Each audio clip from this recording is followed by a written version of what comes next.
Well, good afternoon, good morning, good evening, no matter what time of day it is for you. I want to welcome you to our show today. This is this week's broadcast of the Chimney and Fireplace Success Network. And today we got a special guest on with our friend Tom Urban. And we got a real good subject matter because we're going to cover some things you not be aware of because we're going to go through the evolution of documentation and the way that we report our findings when we do chimney inspections in American consumers' home.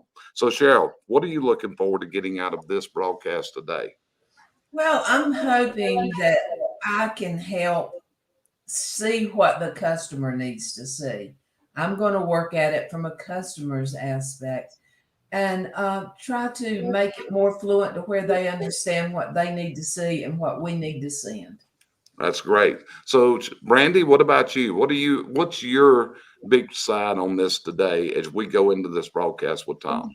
Well, I mean, to me, this is the thing that changed the whole industry, right? This is the biggest thing that's used across the United States, everywhere for chimney sweeps. And so I'm just really excited to hear how it all got started and how it's progressed. And then maybe talk a little bit about like how we use it on the office side. There you go. And you've learned a little bit about the evolution already in our pre-production meeting before we started this. So, Tom, I will welcome you on today. So tell me why you're looking forward to this broadcast today, Tom. Believing that history is about to repeat itself again, and it's a matter of we need to get on top of it because I think it's the procedure for documentation is probably worse than it was since 1985, and we got to revert back. We got to wind back, look at history, the things that we did to make it better, and now we have to go back to those things. And I think we need to talk about the history, what happened, what went on, and then so we got to stand for the future. Because the biggest thing is right now is as people are raising the level, the bar for this industry is raising slowly, but the hardest part is that the amount that this type of documentation people are using today just doesn't adequately fit what the customer needs to know. It is so easy right now for a customer to get online and go find something about chimney inspections or whatever and get second guessed by someone so fast because they didn't get their ducks in a row. And I don't care whether you're certified or you're not certified. It is the same. And that's just someplace that we need to, if we're going to grow the company, if we're going to grow the industry, this is what we're going to have to really look at because as Brandy told me beforehand, if I had a dime for every liner that our camera sold, I'd probably be in Bahamas right now. But this process that we did was the junction that basically helped bring what we were doing as far as scanning and diagnosing stuff to the level that we could talk to the customer about it.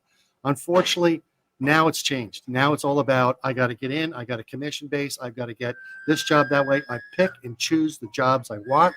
The rest of it doesn't matter, which was never the intention of what we wanted to do for the NFPA 211 back when we started in 2000. Okay, so we're going to play our intro music. We'll be right back. Stick around with us, and we're going to give you a great history lesson today, Brandy, okay?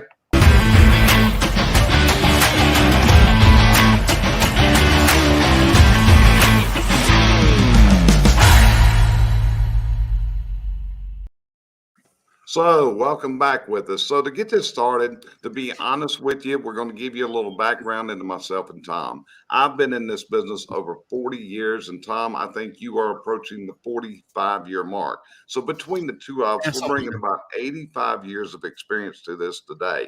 And actually, I would credit you and myself as two people who have helped develop the documentation processes used by technicians in the field today. Would you agree with that, Tom? Okay.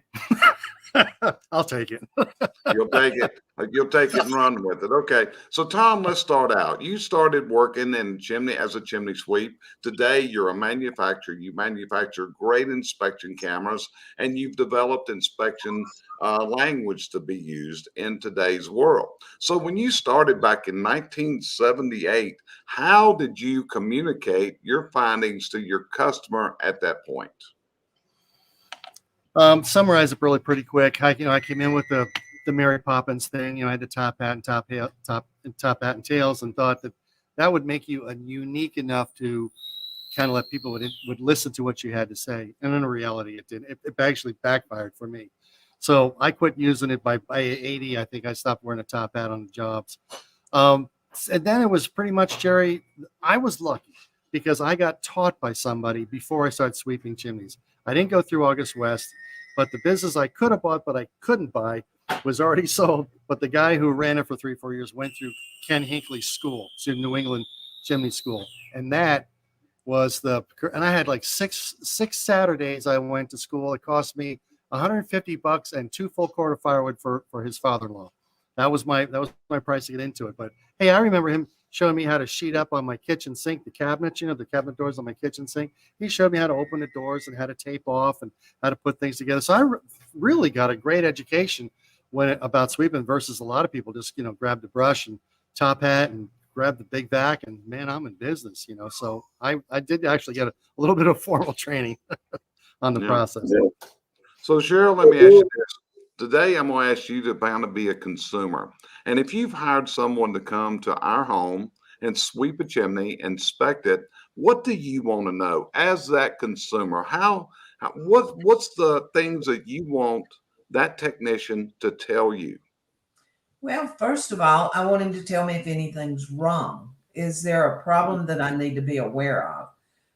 And the word that most people ask is it safe, which is not a good question to ask, but that's the one we all get. But those are the things I want to know. I want to know if I'm safe. I want to know if it's going to fix the problem. How much is it going to cost? And that's basically, I think that's what all consumers are looking for right now, the basic answers. Okay. And do you want it in a way that you, as a person that doesn't understand chimneys, do you want it in a way that you can understand it? I want to see it and I want to read it. That's why I like when the Chimscans came out, because I could see what was wrong. There's so much distrust around if from a typical customer, and if that's what I'm playing now, I don't trust what you say as much as I trust what I can see.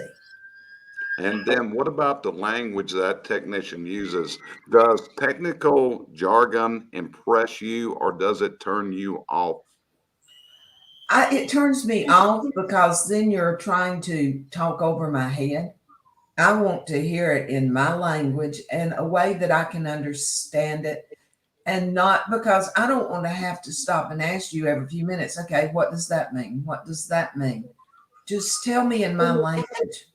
Yeah. So Brandy, you've heard that. So tell me, you're looking at this from the office perspective. So how helpful, how needed is proper documentation in the field for your office staff in order for them to do their job properly?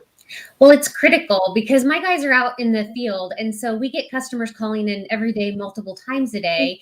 And for whatever reason, they couldn't be at the home when the inspection happened. So now they're trying to go back and read their report and look at their pictures and understand it. And so in the office, it's so much easier for us because we can pull up that report, we can pull up those pictures and see what's going on and walk them through it, have them pull it up on their computer as well.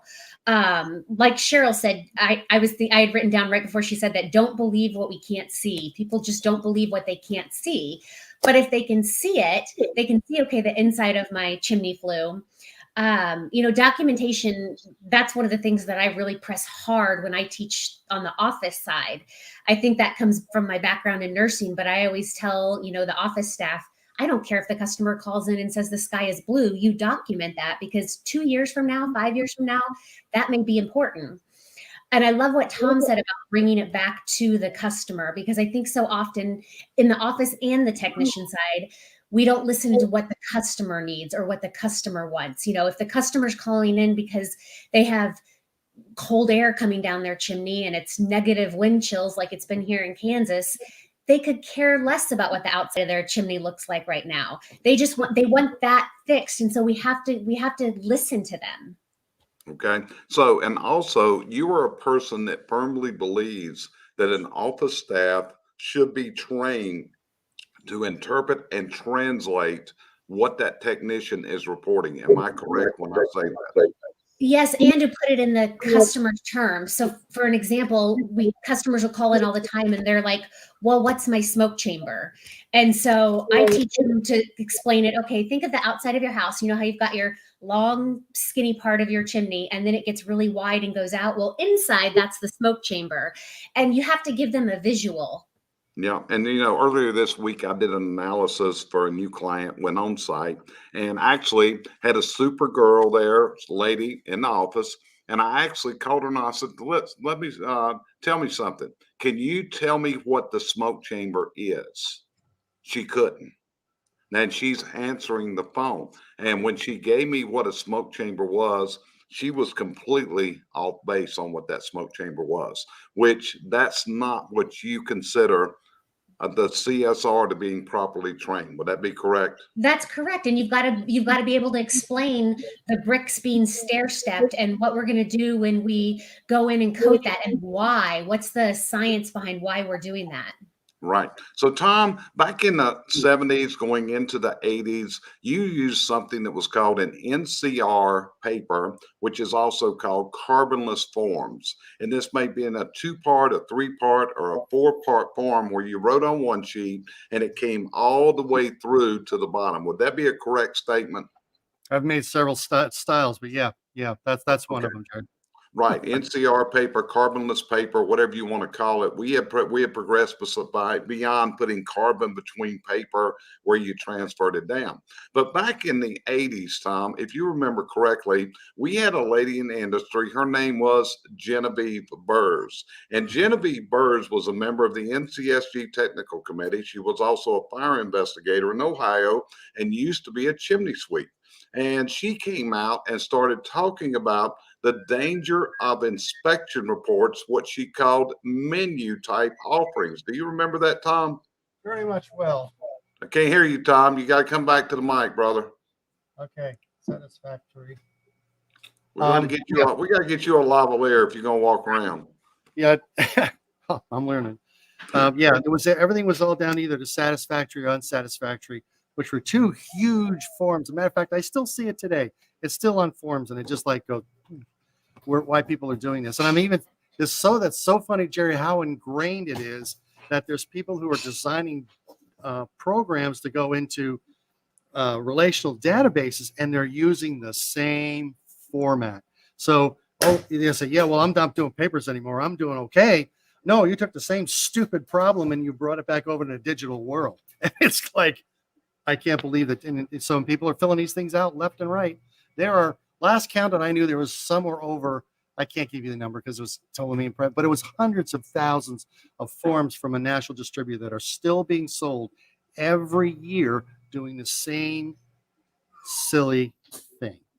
Correct. So what this did, this brought attention to the side of liability of subrogation, because a lot of chimney sweeps have gotten sued because, in my experience, and we have both served as expert witnesses in the court system, usually what gets a company sued is the paperwork and the documentation, or the lack of documentation. Tom, would you agree with that?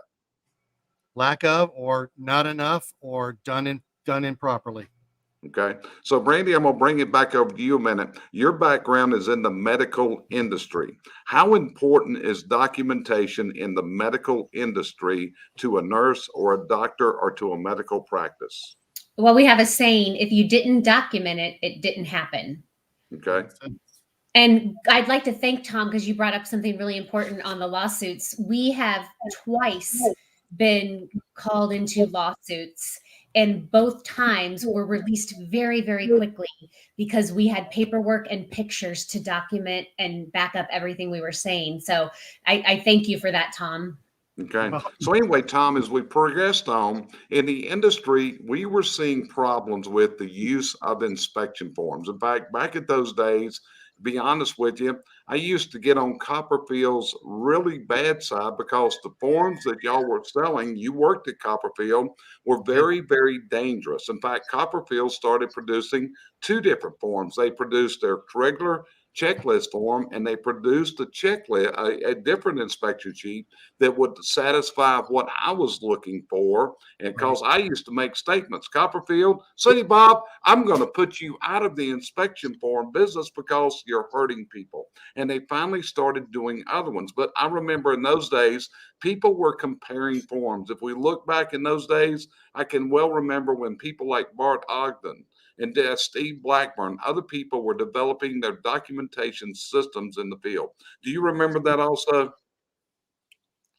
I got the phone call. You got the phone call. So as we moved forward, what happened was we were also running into a problem from forensic engineers that were disagreeing with chimney sweeps. Do you remember that, Tom? Oh, yes. Okay. And I was matter of fact, Jerry, it has grown to the point like about 5 to 8% of our business this day are forensic engineers.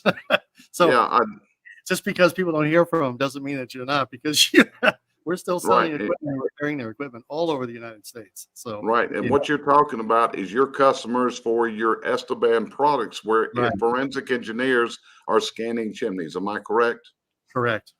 Okay. So what happened next was we got together, and I was kind of an instigator in this, I guess you could say. And we got the industry together. We got the Reline Caucus of HPBA. We got the National Chimney Sweep Guild involved. We had CSI involved, and we hired and had research done, which came to be known as the White Paper Project, which is Chimney Fires, Causes, Effects, and Evaluations. Tom, you remember all this time frame?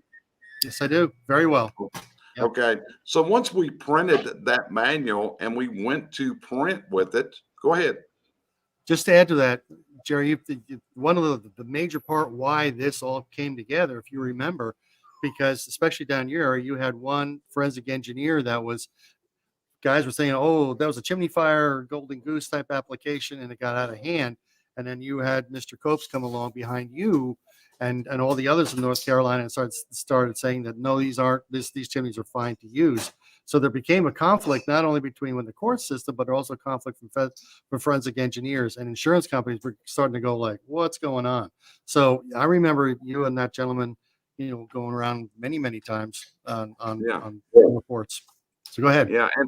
But his name wasn't Mr. Copes. His name was Dr. Copes. Okay. Excuse me. Yeah, it was Dr. Norman A. Copes. So anyway, we did this research and we produced a technical journal that's still in use today. To be honest with you, it's one of the proudest things I ever did was working and getting that journal done.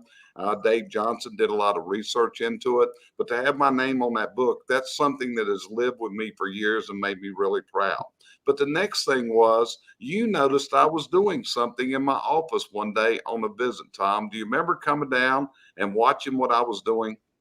Yeah, you're taking the photographs that the guys were bringing in the field, and you're putting them into Microsoft Word, and you were putting photocopy, and putting together reports for your customers. And you always made them really nice opening. I remember you say, we're at your house, on such and such a date, and you asked us to do this. And so you had a really nice dialogue to open the project up. Then you began to show some of the defects that were in it. And then also you usually try to end it with like anywhere between a paragraph or two, or sometimes a half a page on your summary, on your closure. And if there's anything we could do, I hope that, chimney doctors, achieved more, your expectations was greater, something of that nature. You always had a tagline to it. So yes, I do remember you watching you do that. Right. And Cheryl, do you remember back in those days when I would sit in my office, and that was basically what I did every day was I wrote reports? Do you remember those days? There were many days you were there all day and way into the night. Correct. Because what I had to do was I had to look at that documentation. I had to insert it. And anyway, Tom walked in my office, came to visit, and he said, whoa, man, I'm impressed. We got to teach people how to do this. Tom, you remember that? Yeah, I did. And so what we did from that point was, the first thing was we started teaching what we call D&D classes back in those days, which today I still teach as my diagnostics and analysis of masonry chimneys, and also of factory built chimneys and fireplaces that we still produce today. But then we went even further. At that time, CSI had a computer lab in the school in Indianapolis. It was setting up on tiers. Tom, do you remember that room? Very well. So what we did is we started developing what we called the level 2 D&D, where we actually taught people how to come in. We had Paul Anderson, excuse me, who's no longer with us, and Paul would teach the computer side and how to insert the photos. And I remember another old friend of ours, Tom, and that was Terry Dearborn. I remember when Terry Dearborn sat through that class and he called Wendy up and said, "I have learned how to draw arrows on the computer." Do you remember that? Yeah. Everybody So- really, yeah. Go So ahead. Tom, tell me what happened to the narrative report concept, Tom? Well, the narrative report, you're now right into the 2000, 2001 era. And you had successfully had been doing it for a number of years. And I remember being down there watching Cheryl go, just taking there and sorting the photos to get them all set up so that when you looked at it, the photos all made sense because they were all in the line. But at the same time that this was going on in 95, when you started doing the D&D, Jerry, then 97, I was on the NCSG committee, and I was a technical director and or head of the tech committee, whatever you want to call it. But we started working on the levels of inspection because we had realized as an industry, or at least some of us did, that there was a huge need for uniformly setting up an inspection process. So that's really to the credit of a lot of people that set that up. I think I remember only 6 of us. There was Ashley Eldridge, Jim Brewer, Dave Johnson, Pete Luter, Jack Pixley, and myself. And we were on this committee. We worked on trying to create the language and things that were necessary. Dave had gotten a lot of information from the insurance industry, plus the home inspection industry, about how to work on the levels of inspections and things of that nature to actually create the categories that were necessary so we could uniformly all inspect the chimney.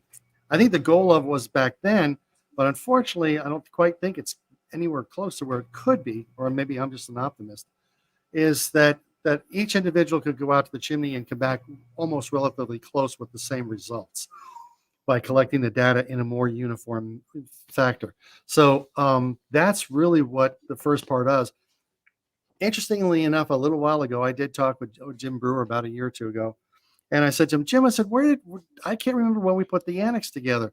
And he sat there and looked at me and goes, "Don't you remember?" He said, "We had all those white pad notes and we had them stuck on the wall all through the room in Boston right before I had my heart attack attempt."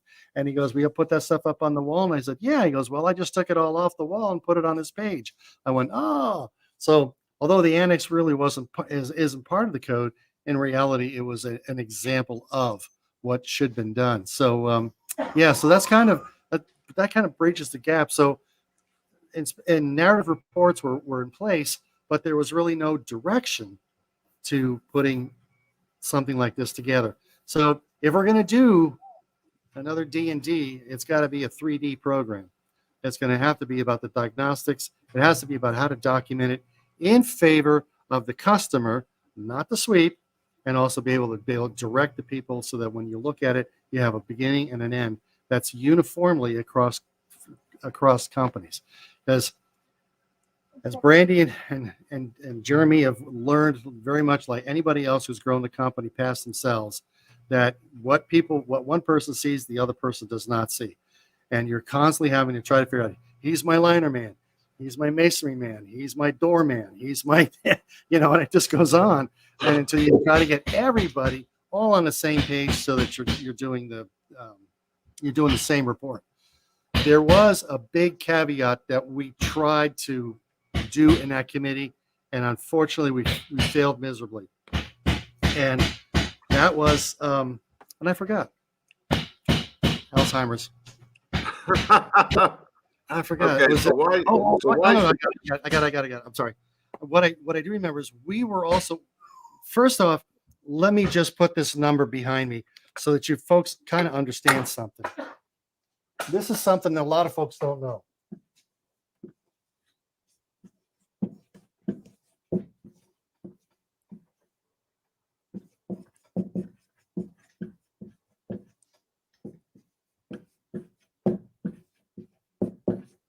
Everybody see it? Yep. There. 80 million chimneys, 1972 to 2017. that were built. That does not include anything before 1970. So which means if we just categorize, made it easy figuring, there's 100 million chimneys out there. One of the things we addressed while we were in that committee was we needed to come up with a process so not only chimney sweeps, home inspectors, and building officials could follow some type of a format, because there's that many of them out there. And if we're going to comply anywhere with NFPA 211's idea of having an annual inspection, there ain't enough of us. There's not enough people to handle that. And that's why you're starting to see the spillage go from other industries because of it. Gotcha. So Cheryl, let me ask you a question. Back when I did those narrative reports, even though you were not a chimney expert, you were not a trained chimney sweep, you never worked in the field, were you able to understand those reports if a customer called where you could answer their questions? Relatively quick. It was a matter of, I knew what was coming next. I knew how things were going with the picture being there. Basically, I could just script over it. And yeah, I learned a lot just from those reports. And that made me able to, when people called in, I had enough knowledge to talk to them, because you didn't train the office staff back then like you do now. We were office people, but we all learned, I guess the word is by osmosis. And that's how we were able to talk to people on the phone. Okay. So Brandy, next question to you. In today's world, the situation, the system that we're talking about, the narrative report writing, would Jeremy be able to sit in an office all day and turn out reports like this? Would anybody on your staff be able to do this in today's world, to actually assemble a narrative report like what we're talking about? It would take a long time. That's what I mean. Do we have the manpower in an office or the patience to do this in today's world? Yeah, I mean, I remember I came into the industry in 2013, so I came in a little late to the game, but I've seen it change so much just in that time. I mean, I remember having to put the floppy disk in the computer and download everything. It's just crazy how much it's changed. Yeah. So anyway, that I'm just pointing out two things. Number one, it was a good system, but in today's world, we have time, we have efficiencies and everything else. So Tom, back around 2010, somewhere in there, you made a trip to my office in Concord here and wanted to show me something that you have been working on, which was your language program. When did you start working on this language program that people could use to insert into their reports instead of assembling this language?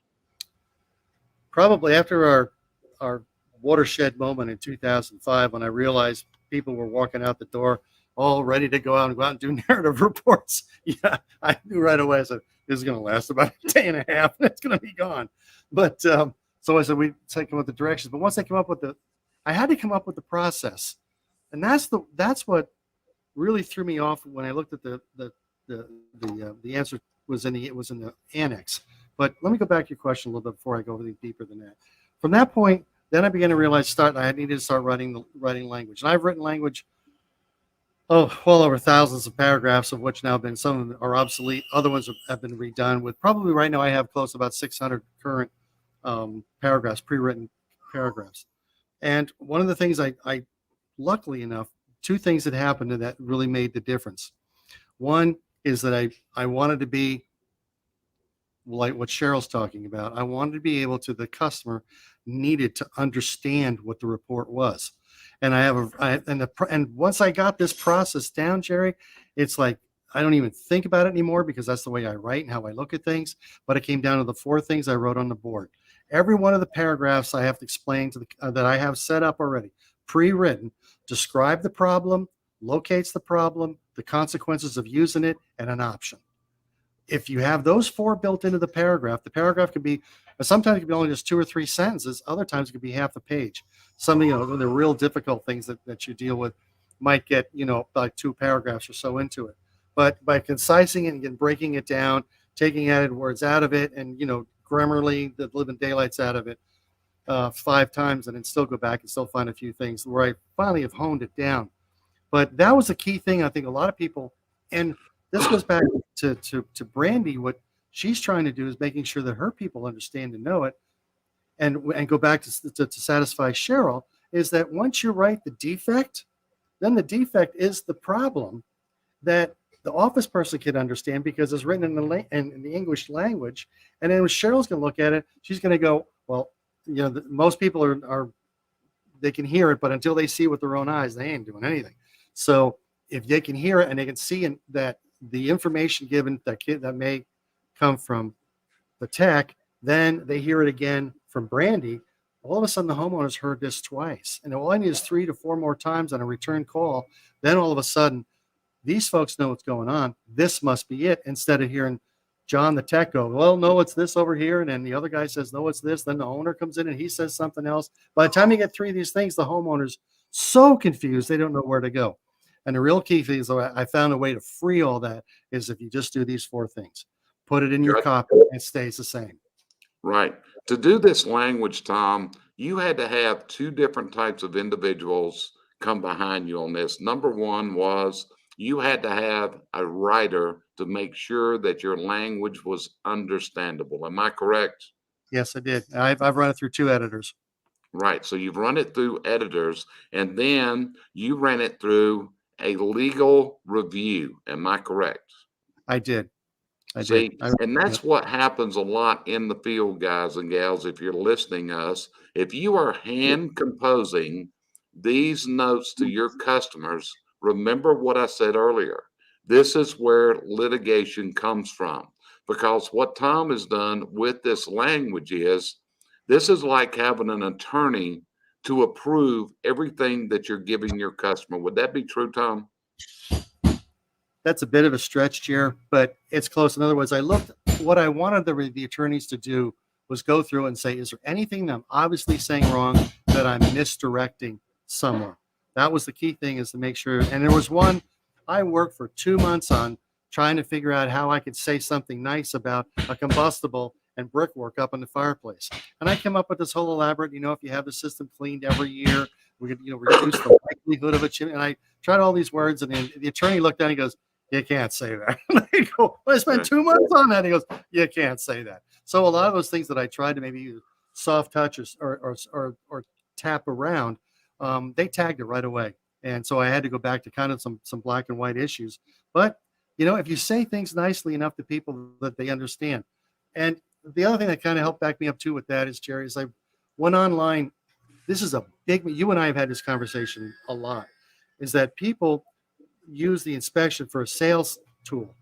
And it really was never designed for that. It was designed so that Cheryl, the customer, could go through this experience, and we could go through point by point by point, not red flags, not any, just point by point, the entire system, so they have an overview of the entire system. And then when they say, well, what do I need to do? I said, where would you like to start? So it's also becomes that sales tools when you totally understand the explanations that are involved. And if the customer is doing this and going, or what about, or engaged instead of, doing the whole cell phone thing and not listening to you, then all of a sudden it becomes not only that you're doing the inspection that what we thought of doing for the 211, but then we're also doing a sales presentation. We're also doing training for the staff in the office. We're also doing training to the staff that's in the field. And once you uniform this, all I can tell you is I created a Chimscan in 1984. And if there's anything of what it did for this industry, this process is times 10. Because once you do this, anybody who's worked on any relational databases will going to tell you, you got to have a starting point and a finish point and a way to make that work go back and forth. If not, if it doesn't work, then nobody uses the relational database and it just crashes to the ground. So you spend thousands of dollars and it goes into pieces. And I'm living proof of it. So, so that's kind of where it is. Then, so you want to have another question? I don't want to. Go ahead, Jerry. You take over. No, it's went through a tremendous evolution since back in the early 80s. It's kind of like your cameras, Tom. If we look at it, let's look at the evolution of the cameras. You came out with the camera that looked at it in a black and white viewpoint. We had a screen shooter with a Polaroid film in it. We used to shoot and we pull the photos out, and every photo cost us about $1 at Wally World. I can remember you telling me, where you get the film at? Go to Wally World. And I said, what is Wally World? Because Walmarts weren't even that big around here yet. but it's went through all kinds of stuff with digital capture systems, with the different way you store it. Brandy said a while ago she can remember taking the floppy disk every day and inserting them and get them photographs off. You remember that, Brandy? All too well. I'm glad those days are gone. Yeah, I can remember we had boxes of floppy disk. We also had boxes of videotapes because we used to run a VCR and record this, and then we would use something called screen capture. So I would look at this on the TV screen, get the picture I want, go click, and that was how we stored the photos to put them in the reports at one time. So we have evolved this greatly. But Brandy, as we talk about that, of the four of us on here, you're the software expert, okay? You're the person in the office. Of all four of us, you understand office software better than anyone. So how do these systems work as far as Tom's language, a form, and how does it work in the software? So as far as it like making a form in the software, I'm not fully sure what you're asking. Well, where it can be fed into the software, like you use Service Titan, he has made up the language where a guy just has to click a button. So how hard is this to set up in the average software system out here today? I mean, I think it's pretty easy, honestly. And it's nice just to be able to integrate the pictures right in the report. Yeah. And then having digital capabilities of research, like if a customer called you today and you were there 2 years ago, how long does it take you in your office to pull up this customer's past records with your system? Just seconds. It's Just wonderful. seconds. And So it really comes in handy, like if you're maybe working for a new homeowner and you were out there 5 years ago for a previous homeowner and there's some dispute. yeah. So Cheryl, let's go back to you. You're playing the consumer and you call Brandy's office and you say, hey, Miss Biswell, you were at my house 2 years ago. And Miss Biswell can get within just seconds, can tell you what was on that report. How impressed are you now as that consumer with her company? It's very impressive because I'm not having to sit here and wonder if they were the company that came out or if what may have been going on that I didn't remember. I mean, we hit that little stage that we don't remember everything or we remember what we want to. Yeah. And then you know all about that, Tom. And I do. But Brandy can go back and look at it, read it back over, and instantly it's back to where you were at 5 or 10 years ago, where you were. And then I'm going to take it a step farther. Then as we move on, we can see the new damages and things that have happened in it because she can compare the two. Right. And the company that comes to mind in this is one that they just blow me away. And it's a company called Uline. Because when you call Uline for shipping supplies, as soon as they answer the phone, their answer is, good afternoon, Mr. Isenhour. How are you doing today? Do you need the same shrink wrap and all this? This is as soon as they answer the phone, it's like, yeah, ship to this ad. Yeah, we're done. 2 minutes, this conversation is completely done, which makes effective use of the time. And we don't go into the voicemail forever wandering around. And does that make a consumer like you happy, Brandy? Very, very happy. And one of the things too with the software that you can do nowadays is the customers can have a portal. We're actually in a beta right now with our CRM where the customers actually get a link to their portal so they can go in and look at all that themselves. They don't even need to call the office anymore. There you go. So it's advances. But Tom, let me ask you this. Do we have documentation in use of where it needs to be to lower the liability and properly inform the customer in the year 2022? This is your opportunity, Tom, to tell it like it is. Hold on. Folks, he's been waiting on this moment. I want you to pay very close attention. You're getting ready to hear a very wise man share his outlook on where this industry needs to go. Listen up, please. This industry has taken a huge step backwards. And And a lot of people have kind of wondered where I've been, why I've been so quiet on social media.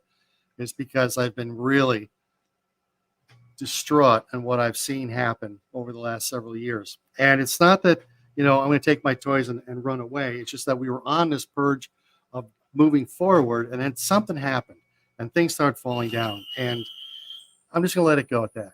But one of the things, going back to what Brandy was talking about, I have in front of me here, these are reports that people have sent to me. I cannot show you who they are because you are people across the United States that are teaching classes too. People sent these to me because they didn't understand them. Some of these are like 4 or 5 pages. Some are 10, 12 pages long. And why and who got a hold? All I know is they got to my website. The next thing you know, it said, "Hi, I'm Mr. Such and Such. I got this report. Can you figure this out for me?" And I got to tell you, it's pretty sad. It's pretty sad when the photos that are on the page, they could be used in Service Titan. They could be used in, but one of the things that we need to really address is there are companies like Brandy and Jeremy that have taken it from. I remember when Jeremy was doing his part-time and selling the pancake with Mr. whatever it was. Chris Cakes. Chris Cakes. That's it. Yeah, he's doing Chris Cakes. And then it became blown into the size of the company that you have. They probably, which in case you guys don't even dream that would be this big as it is right now. And so we have these companies doing this, but the unfortunate part about it, probably about 80% or 90% of the customers that we deal with are still basically one mom and pop operations who don't see the real need for being involved in a relational database. Maybe they could get involved with Service Titan. Like I said, I don't have any disagreements or anything with relational databases. It's just that most of those folks that be involved with it don't have a clue what they're getting involved with. And they really, but the thing is, they think that's the only way that they're going to get the data done.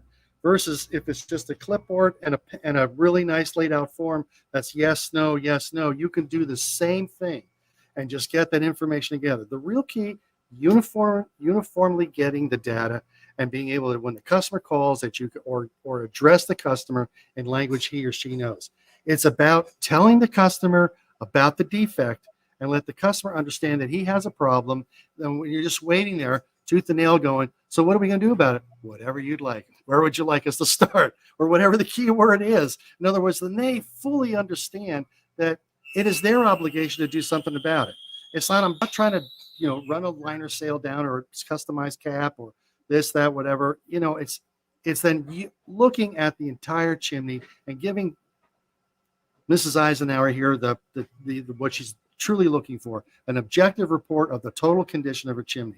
Instead of going to the conferences anymore, this word here, we all, like, only goes one way. Oh, only goes halfway. All right, get off my seat here. This is the word we're all scared of. Okay, and I'm thinking, you're right, but what I'd Okay, rather I can't see it, Tom, I can't see the word. I know. Hang on. Buy a new Sharpie, Tom. I did. This is a brand new one. It's safe. Let me get the black one. Safe.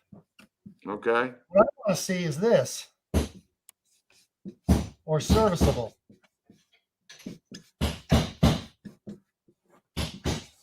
My goal as a manufacturer, and my goal to see for this industry, is that we're not about how many liners a year we put in, how many caps. After a while, it's just cost of goods, labor, and profit. That's pretty much the name of the game. What I'm interested in is how many chimneys that we changed over from that had defects, whatnot, that we got them into a total operational ready condition. The goal. That's the goal of this industry. What can we do to get this chimney into code compliance? What can we do to get this chimney or installation into what the manufacturer intended? Is it 2 or 3 more inches here, or is it more of a support in the back for clearance issues, or the way that they put the flashing on top of the roof? That's the stuff that. So what's happening is I see this commission-based application. You can make it work, and trust me, there's people out there that are making millions of dollars a year doing this, but they're not giving the customer a really full objective look at the chimney itself. They're basically picking up where the defects are, where they've honed their product line, and this is what they sell. And it's America. I get it. But for the rest of us, I totally understand that it would be great to be able to say, if I went to a doctor's office, that I got a full exam, or find out, does he have a pulse? You know, is zeroing okay? Is, you know, the other different basic diagnostic tests they do when you go to the doctor's office, blood samples are taken. I mean, that's all that gives you an idea about whether or not you're healthy or not, or we pick up on something early instead of late. So that's, I think, to me, there's so much. And as a business person, I'm looking at it and I'm going, oh my God, there is so much money being left on the table. And at the same time, we're only picking and choosing certain things. And we've seen in this industry, it started out, the history lesson here, Brandy, started out that if you were sweeping chimneys in the old days, like in the early 80s, you were a chimney sweep. But if you were selling caps, some people thought you were a scam artist. There's no way you sell caps. I'm a chimney sweep. I can't sell caps. Oh, and then all of a sudden, then liners came along, and oh my God, the liner market took off. Then it was the vermiculite, then the other ones, and the cast in place, and the stories about people doing cast in place. And it just progressed. And then we went from liners to then now specialty caps. And then we got into, let's see, it would be smoke chambers, I guess is the new one. And smoke chambers, now the one is now ash pits and combustibles underneath that and hearth extensions. So we've gone through the plethora of different parts of the chimney. It's like, let's do the whole thing. You know, so that's kind of where I'm kind of getting to it, is that we need to really sit down as an industry and address it. I could say, yeah, last year we were 15% on ORC. This year, we're able to get it up to 17% or 20%. That of the chimneys you look at, you've got them to a place where they're compliant. That's, I think, is a winner. I think that's what's going to take the industry from 2022 onward. This stuff that we're doing right now, we're just going to shoot ourselves in the foot, and we're going to watch a really, really incredibly important and challenging industry just go to waste. Yeah. So, Brandy, you wanted a history lesson. What gaps have we left out in this mini documentary we've just done? Well, this is where I'm like, I don't care if I look stupid. I'll always ask questions, so I need another lesson. What is ORC? ORC is operational ready condition. Okay. In other words, that's the word I use. Some folks use is serviceable. It's another way of saying safe without saying safe. Right. Okay. Yes. Okay, We you say can't everything say functional a lot. Yeah. Yeah. Is the chimney functionally ready to go? You know, something of that nature, a term that we all could use within the industry to get it to that point. I just picked ORC just because it sounded military, you know. Well, you got to remember something, Brandy. I'll tell you this about Tom. Tom, you see him hold his head. Tom always has to give everything 3 letters. Okay, this is one of his operate modes. He has always got to give it 3 letters. Okay, that's just a Tom thing, right, Tom? Yep, you betcha. You see, Tom knew where I was going whenever I said that. He knew what was coming. So, Jerry, I'm glad you asked this, because I do want this one answered, because I'm thinking, okay, so like I can be a chimney sweep, but that doesn't mean that I can build a camera, and that doesn't mean that I have the tools to know how to even begin to do that, how to do patents, any of that. So how did you learn all that? You mean me? Yes. I guess the best way to say it is an incredible curiosity and the ability to risk and the love of God. Plain and simple. Yeah, at some point in time, all these things that happen to reasons I've learned to accept them and to try to grow on them, and to try to work on something that doesn't only just always profit me, but profits everybody else. And there's more greater satisfaction in that than there is just doing it just because I can do it. I could be in a lot of different places, but right now we could be a little bit bigger than we are size wise. But I work with my daughter every day. I work with my wife every day. I do a lot of things that a lot of folks can't do, and we're able to pull it off. There are some sacrifices to that, and I'm okay with it. I'm okay. Yeah. I've come home with it. So, Brandy, but so you're aware, let me share this with you. If Tom built it, he knows it in depth. But now, if you ask Tom to add an app to his phone, he didn't build the smartphone. So smartphones, he doesn't build them. Right, Tom? Yes, Jerry. I wrote him. We're just kind of private bantering in this one, okay? I remember how many years it took Tom to get a smartphone. Oh, gosh. Yes. Now they're picking on you. I'm just not Yeah, thinking one time I told Tom he needed to add a certain app. We were in Florida at a home inspection convention. He said, "Well, I'll get Shelly to add the app." I said, "Dude, you're going to add the app. If you can build everything you do, you can put an app on your phone. You are not going to call Shelly to add that app to your phone." You remember that, Tom? that was painful, Jerry. That was painful. I got through it. You're right. I was wrong. Yeah. Yeah. So, Brandy, anything else you want to know about Tom or about the history of documentation? This is a great time. So I assume you want to retire someday. Yeah. As the older I get, the more I think about retirement and a beach. So Yeah. what happens to Chimscan when you retire? Good question. Back in 2013, we did bring someone in to help us get set up for it. I'm about 3/4 to 7/8 of the way to that point where I could retire. And my retirement plan is really quite simple, Brandy. When I want to work, I want to work, and if I don't, I don't. So that means that I have to have the operating managers and stuff in place to continue the operation so it goes on beyond me. We just had a conversation with an employee this morning. She said, she said, I work here. And she says, it's just amazing how you guys make it feel as if this company was mine. And I go, maybe someday it will be. So I love that. and I think that's a real critical factor is we did, because we realized that we got a phone call one day from somebody. He goes, hey, he goes, my company is based on your equipment. He goes, if you just like die tomorrow, what's the backup plan?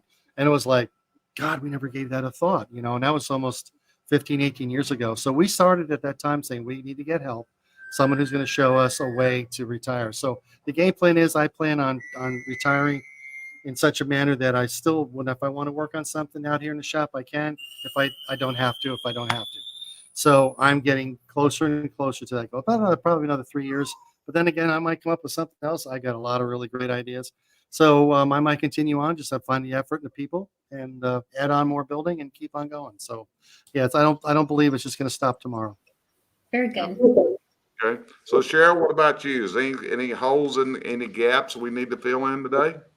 I really don't have any. I'm just so proud that I was able to know that I've known Tom and Esther and actually Shelley since she was little. And Tom has taught me a lot. He's taught me a lot of directions of you just don't give up. And that's what I think he's saying in the chimney industry. We gave it up a little bit too soon and didn't progress forward. And Tom's a forward thinker. I mean, none of us are young anymore. And so we're still having the ideas, and I'm getting them pushed out, Tom, before we age out. I just hope and pray that you have the time. Yep. I hope so too. I pray Yeah. that I do have it. But this is a great industry. Tremendous amount of compassion, and there's also a tremendous amount of stupidity, plain and simple. And it's like, wow, folks, if we could just got this a little bit together, this could be really, really great. So, keep hanging in there. Okay. So, Tom, anything you want to add before I end this week's broadcast? God, I hope I look outside the windows right now. It's like 70 degrees in here, and I'm coasty warm, and it's snowing, and life is good. So I guess the peace to everybody, and take care of yourselves, and like whatever you want to get vaccinated or not vaccinated, do what you want. But I did get vaccinated, and unfortunately, I also picked up a bug from it too. So. Okay. Well, Tom, I appreciate Thank you very much for the opportunity. Well, I appreciate you being on here. Tom and I go back a lot of years. We've known each other. We have talked together. And to be honest with you, I've known Tom and his contributions. Tom's one of the few guys I know that can go in front of a classroom. He can talk about how to scan and inspect chimneys, and he doesn't do it from the aspect of selling his own product. He is very, very generic whenever he teaches at any school he goes to. He's helped people that don't use this product, and a lot of what he's done. Tom's one of those guys, folks, that has devoted countless hours and probably a few dollars out of your pocket, Tom, over the years to help make this industry better. Would that be a proper thing? Would that be something to say?